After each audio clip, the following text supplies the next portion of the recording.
Bismillahirrahmanirrahim. Assalamu alaikum students. Welcome to your video lesson for English. How are you everyone? I hope and I pray कि आप सब खैरियत से होंगे.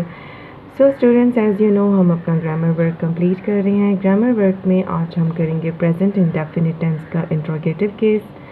Previous cases हमने कौन से किए थे? That was positive case and negative case. So today we are going to start interrogative case. Interrogative case की ख़ास क्या निशानी है कि इसके sentences end होते हैं question mark पे, जबकि positive case और negative case present indefinite tense में end होते थे full stop पे. Do you remember that? Good.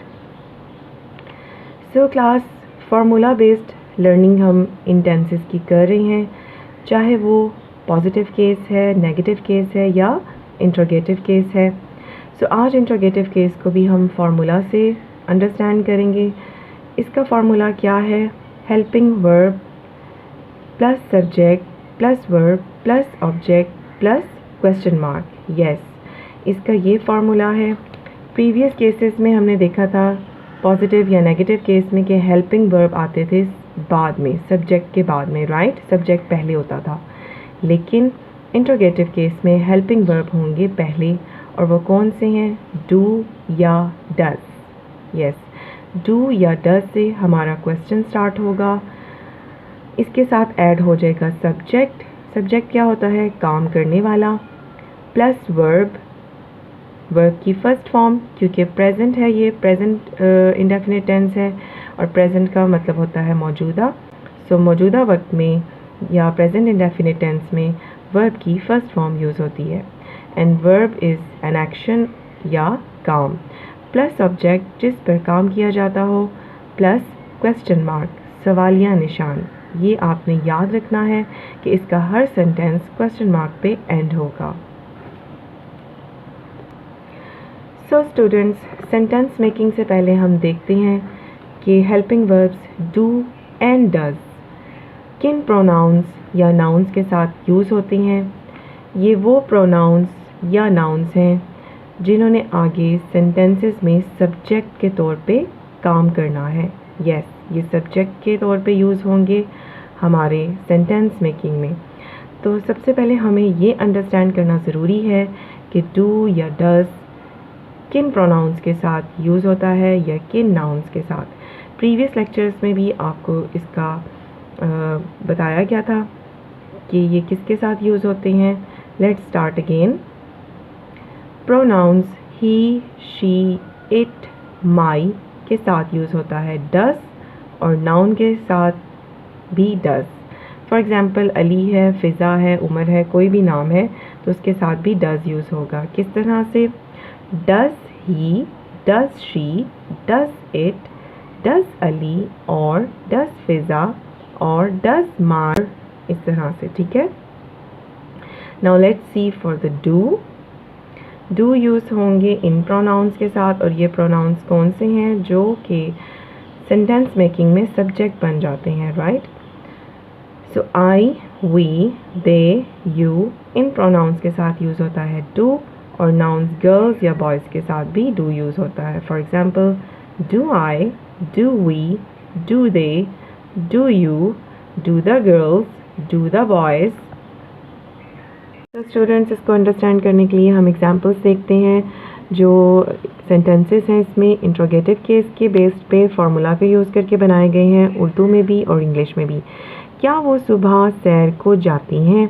अब देखिए, उर्दू में भी इसका जुमला स्टार्ट हो रहा है क्या से और एंड हो रहा है क्वेश्चन मार्क से, यानी सवालिया निशान.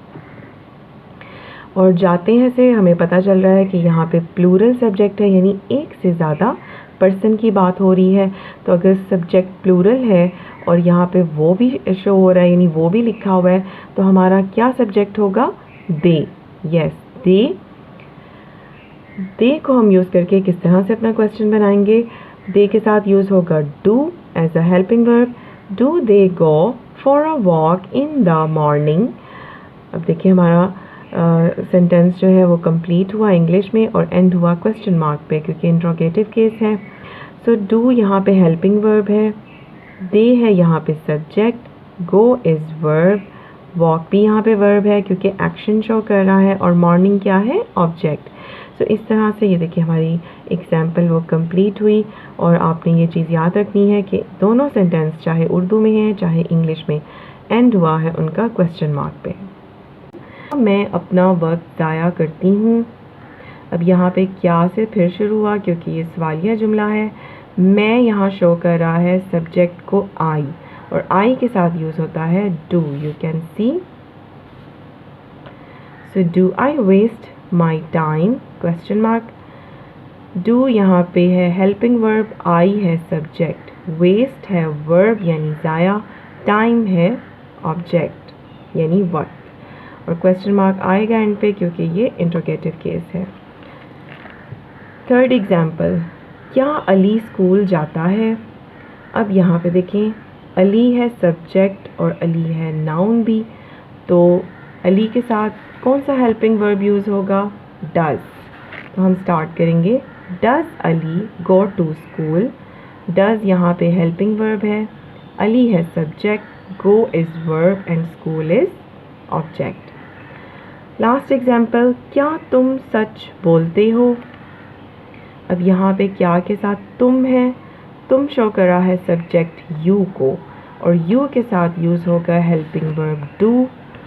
So let's start, do you speak truth. Do है यहाँ पे हेल्पिंग वर्ब, यू है सब्जेक्ट और स्पीक है वर्ब, वर्ब की first form, and truth is object. So class ये देखिए हमने 4 एग्जाम्पल्स की हैं with Urdu sentence and English, और हमने देखा कि हर सेंटेंस एंड हुआ क्वेश्चन मार्क पे बिकॉज इट्स इंट्रोगेटिव केस। और आपने भी इस फार्मूला को यूज़ करके इसकी प्रैक्टिस करनी है। प्रीवियस जो लेक्चर्स गए हैं उनको अच्छे से वॉच करें, अंडरस्टैंड करें, and as I told early कि टेंसेस गेम की तरह हैं। इनका जैसे गेम्स में लेवल्स होते हैं, इनके भी लेवल्स हैं जो कि बहुत ज़्यादा इंटरेस्टिंग हैं। और ये सेंटेंसेस वो सेंटेंस हैं जो मैंने नेगेटिव केस में यूज़ किए थे।